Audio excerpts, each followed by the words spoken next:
mais là on est beaucoup plus axé sur le médicament, du fait de sa sensibilité. Donc c'est une chaîne, et aussi pour la sécurité des patients, on est obligé d'organiser et de sécuriser toute cette chaîne-là pour être sûr que celui qui prendra le médicament le prendra dans les meilleures conditions, et aussi pour atteindre aussi des objectifs thérapeutiques qui sont des objectifs du médicament. La maladie est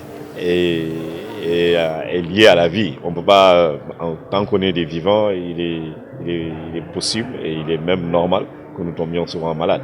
Et le médicament fait partie du processus de prise en charge, parce que après que le médecin ait fait son travail, que le laboratoire, que toutes les autres fonctions du diagnostic ont fait le travail. Et la finalité, c'est d'avoir une thérapie. Et la thérapie maintenant passe par le médicament. Mais on ne parle pas que de médicaments, on parle de l'ensemble des produits de santé, parce que les gens n'ont cette visibilité que sur le médicament. Mais au-delà du médicament, il faut faire des examens. Les examens, c'est des réactifs, c'est tout un dispositif pour pouvoir arriver à ça. Ça fait partie des produits de santé. Mais il y a aussi toutes les explorations fonctionnelles. Il faut faire des radios, il faut faire ceci, une exploration fonctionnelle, etc. Tout ça, ça fait partie des produits de santé. Et ça, si ce n'est pas disponible au moment où la personne en a besoin, ou le praticien de la santé en a besoin, il y a un problème. Et ça rallonge les délais de prise en charge. Et cette rallonge-là peut compromettre parfois ou mettre en péril le pronostic vital du patient. Et la chaîne d'approvisionnement, comme j'ai l'habitude de le dire, c'est comme le travail du plombier. Tant que la chasse d'eau, ça marche, les gens ne se plaignent pas. Mais dès lors qu'il y a une fuite ou il y a un truc, c'est là où on passe au plombier. C'est-à-dire que c'est une fonction support. C'est un peu transparent parce que les gens ne voient que le médecin ou le patient. Mais derrière, il y a toute une organisation pour assurer la disponibilité du service et la continuité du service. Et ça, c'est toute une organisation, mais qui reste très transparente.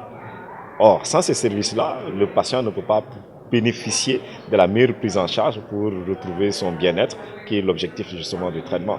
Maintenant, la pandémie a mis à nu les problématiques de la chaîne d'approvisionnement, mais ce n'est pas seulement la chaîne d'approvisionnement des produits de santé, mais c'est aussi la chaîne d'approvisionnement globalement, de façon globale. On a vu les masques, on a vu autre chose. Aujourd'hui, on voit que le pétrole, tout a flambé, mais c'est que la chaîne d'approvisionnement est extrêmement importante. Malheureusement, nos pays, du fait de différentes priorités, les gouvernements ont dû faire des arbitrages, et l'industrie de la production pharmaceutique a été plus ou moins négligée, si on peut le dire ainsi, et il nous fallait acheter des produits parce que l'essentiel des produits de santé que nous utilisons sont importés. Maintenant, la réflexion de cet atelier-là, et vous avez vu la présentation du Dr Sall sur le projet Madiba qui a été initié par les autorités du gouvernement qui sont là, et c'est de voir comment on peut retrouver notre indépendance pharmaceutique pour commencer à produire au moins une bonne partie des besoins des produits de santé dont nous avons besoin, et ne pas dépendre que de l'étranger. Mais ça aussi, c'est qu'on ne va pas produire pour le Sénégal. La réflexion doit aller au-delà de notre pays, mais aller au niveau régional. C'est pourquoi il a évoqué l'Union africaine est en train, et ça fait le compte parce que le président est actuellement le président de l'UIA, ça fait partie de nos priorités. Aujourd'hui, de voir comment on peut penser global, mais au niveau du continent, pour adresser ces problématiques-là. Parce que ce qu'on a vécu au Sénégal, c'est ce qu'on a vécu aussi dans d'autres pays, même si ça a été à travers le monde, mais ça s'est posé avec beaucoup plus d'acuité dans nos pays.